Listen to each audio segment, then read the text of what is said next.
the speed and the acceleration of Lance Armstrong. Is this the beginning of the end for Tom Brady? Raises his arms in triumph to Diego. Hundah has been playing well. Marion Jones, former sprint star. The reason we did it was standing up against the tyranny in Zimbabwe. Gareth Bale, it's a terrific run. Can he go all the way?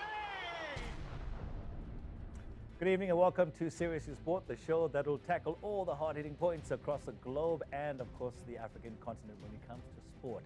Now, people are accessing and consuming television content very differently now as opposed to, let's say, about 10 to 15 years ago. At the same time, online content has changed our watching patterns because now we can access whatever we want whenever we want, which is a good thing. Africa has not been left behind, of course, and we are proud to bring you Kwese TV, free to air online via the app and pay per view as well if you purchase the bouquet. What exactly is Kwese TV, you might be asking yourself? Well, to answer that particular question, with me in studio is Econet Media Group CEO Joe Hundah. Joe, thank you so much for joining us, and I know you're all over the place, but good to have you in the studio with us. Thanks, Tony. Okay, so simple question, what is Kwese TV and where did it all come from? Where did it start from? Well, it's been a long but exciting journey. The whole concept behind Kwese was born as a result of an idea that our chairman, Strive Masiwa, had probably two and a half years ago. And what we've been doing is developing a strategy on how to develop a multi-platform media business ever since that time. And Kwese TV is simply the combination of the thought processes, vision, and the hard work that the many people, including yourself, have contributed towards making Kwese happen. Okay, so we are Kwese Sports here, right? This is the platform that we have, but of course there are many other platforms. Just take our viewers to some of the platforms that we have. So as we were developing our business, we say to ourselves, it wouldn't make sense to enter into the market in which you've got a pretty significant dominant player and develop a business that is as is or exactly the same as them. So we deliberately went out of our way to develop a business that we felt did not rely on any particular type of technology, platform, and was really more content focused. So from that perspective, our business, we really broke up our business into four different parts. We have a free-to-air arm, which really is focusing a lot on sport, and there's a reason behind that, which I can explain to you a little bit later.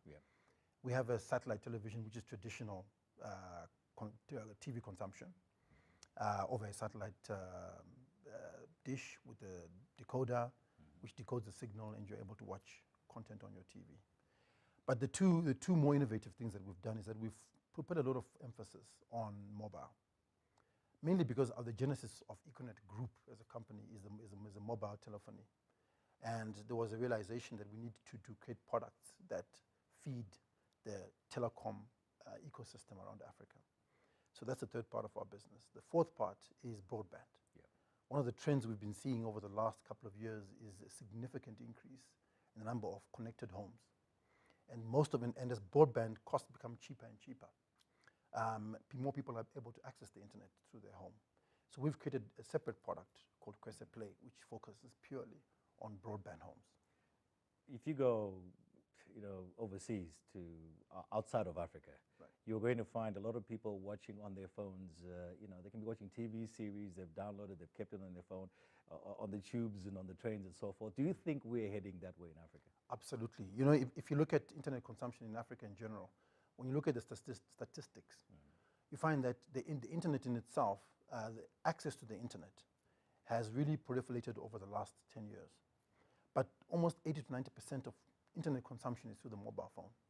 So for Africans, the first experience of the internet is actually through their phone. Traditionally, actually, it's usually through Facebook. You download the Facebook app, or it comes preloaded on your phone. And Facebook is a product, but Facebook is the internet. So people's first experience with the internet in Africa is the mobile phone.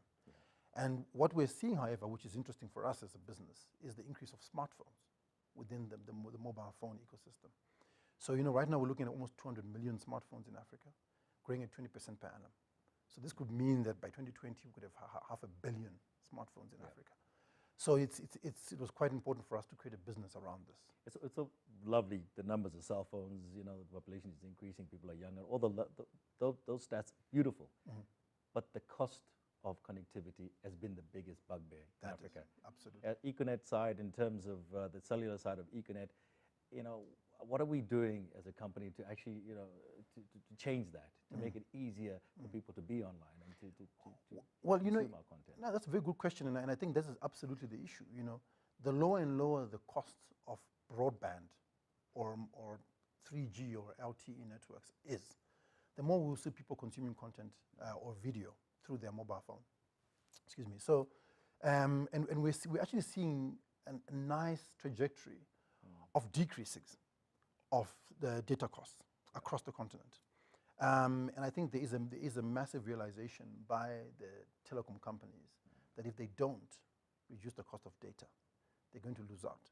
Because one thing that we know for a fact is for the last 3 to 5 years, most telecom companies have been seeing a massive drop in their revenues from calls. Yeah, from voice calls. From voice calls. People are using WhatsApp, they're communicating on Messenger, they're doing all sorts of things. People are texting more than they call these days. Yeah. And so if you're a telecom company and you're not investing in a video strategy, you've got a problem coming. Because you need to find various ways to stimulate the use of data. Yeah. And one way of doing that, truly doing that, as we've seen from what's happening, the trends around the world, is through video. But you know, it is still quite expensive. Yeah. And what we're doing as part of our business is that we are continuously talking not only to our own, my brother, the CEO of Econet Wireless, Yeah. but other telecoms, that they need to actually reduce the cost of data. And if you see in a lot of instances now, a lot of telecom companies are actually zero rating, some cases, video services. So this is where the trend is going. So I expect to see a massive increase in video consumption, as has been the trend around the world. Africa is no different. Let's talk about the free-to-air side. How many countries is Econet, Kwese, I'm thinking of Econet Wireless now, Kwese TV, it's a free-to-air component. How many countries are we in at the moment? So, you know, when we decided to go into free-to-air, we decided there's two ways of doing it. Yep. Either you go and buy current existing free-to-air companies, or you start your own. Now, what many Africans don't know is that there's never been a pan-African free-to-air player. There hasn't. So in other words, if you are in Zambia, right, and you have 2 or 3 local free-to-air stations, they are only available in Zambia. If you're in South Africa and you have SABC 1, 2, and 3, they're only available in South Africa. Yeah. It's the same in Botswana, same in Namibia, same in Ghana, same in Nigeria. It's only in the eastern part of Africa where some stations kind of went from Kenya into Uganda into Tanzania, but they stayed very regional. So we saw a gap in this. And what we decided to do was to develop a business that essentially that creates the biggest free-to-air player in Africa. And I'm glad to say that within a year we've achieved that. So in terms of geographical presence and access to viewers, because we are sitting in 9 countries as a station that is owned by Econet or by Kwese. And we are also in 20 countries where we've sub-licensed our content, in countries where we have no intent to actually have our own license. So smaller countries, where the investment of putting up a station, buying rights, etc., is not as viable. You know, like Lesotho and Swaziland, very, very small countries that it's very costly to set up a free-to-air station. In those countries, what we simply do is we go to the local free-to-air players there and say, listen, we have the NBA basketball. We have 2, 3 games a week, whatever it is. And we're willing to give you these games, either for a fee or we share in ad revenues. And that's kind of how we structured that business. And we call those affiliations. And in affiliations, we have 20 of them. Okay. So in essence, we have almost 30. The presence of Kwese is almost up to 30 countries in Africa. Okay, what is the ambition? How far do you want to take this? You know, if I had my way, I'll be in 50 countries with the Kwese brand. You know, but I'm also cognizant of the fact that it's not viable to have a station in every single country. But I would like the Kwese name and the brand to resonate in every single country, and I think we will get there. What we're also doing is that we've also made a strategic decision to go into French territories. Yeah. So we're actually recruiting the people and getting the rights to actually move this into French territories, because our big focus was initially in English-speaking countries. Yeah. Let's talk about the rights.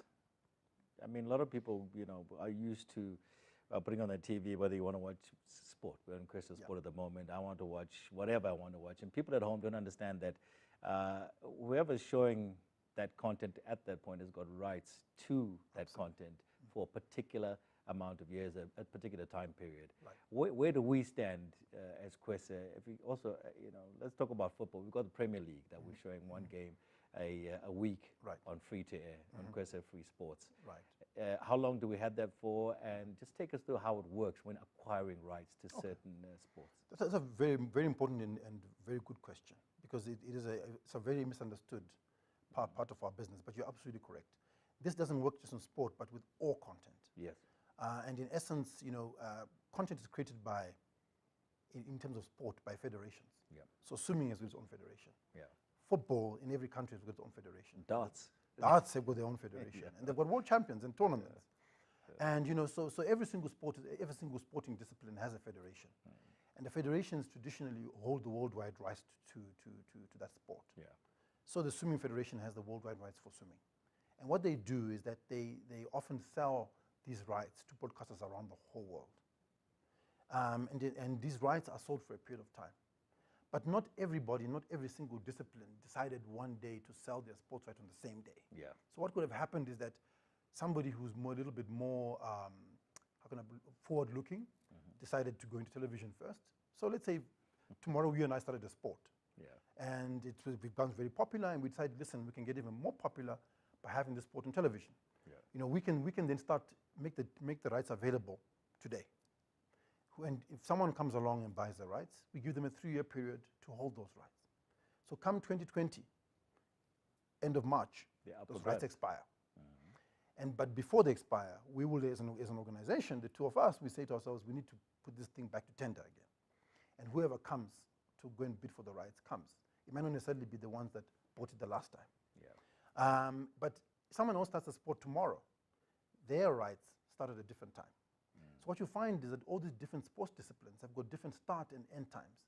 Also depends on period. Some people only sell you rights for a year, some is 2, some is 3, some is 5, some is even 10 years. Yeah.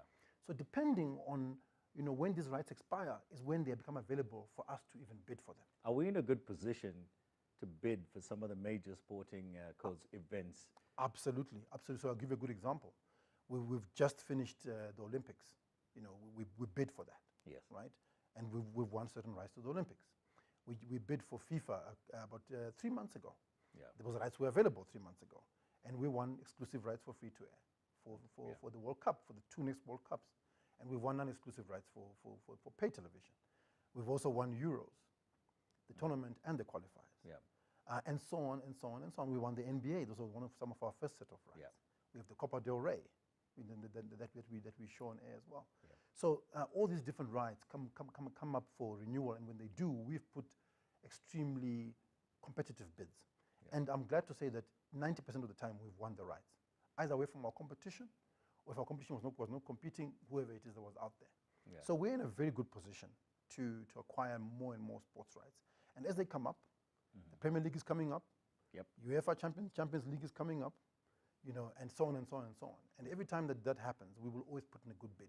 We might not always win, but we will certainly put our best foot forward. All right, fantastic stuff. So there you heard it from the horse's mouth per se. I think as Kwese Sports viewers, you can expect a lot more coming through in terms of Premier League soccer, anything that you want to watch. We should be able to have it in the near future, according to Joe. Stay with us, because at the same time, we are creating our own content as Kwese. We'll talk to the group CEO after this.